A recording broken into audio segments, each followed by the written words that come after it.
Donc là, les parties qui restent au niveau de cet épée-là, c'est comment on peut payer une facture. Donc là, au niveau de, par exemple, là, des clients, plutôt les factures fournisseurs. Donc, il y a la partie manuelle, on peut les payer manuellement ou bien par chèque. Donc là, vous allez trouver ces options après, ainsi que la description de ça ici dans le TP. L'impression des chèques, donc là, fournisseur, vous pouvez même imprimer donc là les chèques lorsque vous allez cocher la partie chèque. Donc là, ici, par exemple, vous pouvez remarquer qu'il y a par exemple deux chèques ici donc à imprimer. On peut même donc là mettre un numéro, par exemple, pour le chèque suivant que nous allons mettre.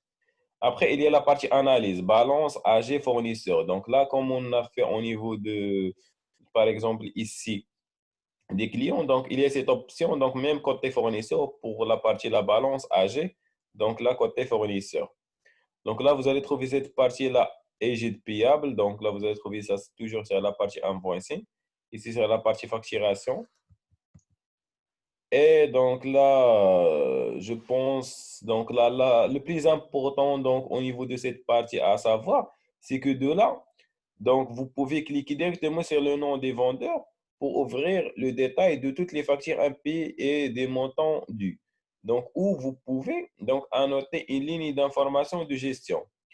Ici, donc là, comme j'ai dit, la partie la plus importante, c'est qu'à tout moment, lorsque vous naviguez dans le rapport, vous pouvez imprimer directement vers des fichiers Excel ou PDF et obtenir donc là exactement ce que vous voyez à l'écran. Vous voyez, donc là, vous pouvez imprimer les informations sur un fichier Excel pour continuer le calcul, donc là, dans le fichier Excel. C'est bon, donc là, vous allez essayer de faire ce TP-là. Donc après, vous allez trouver des questions sur la partie travail.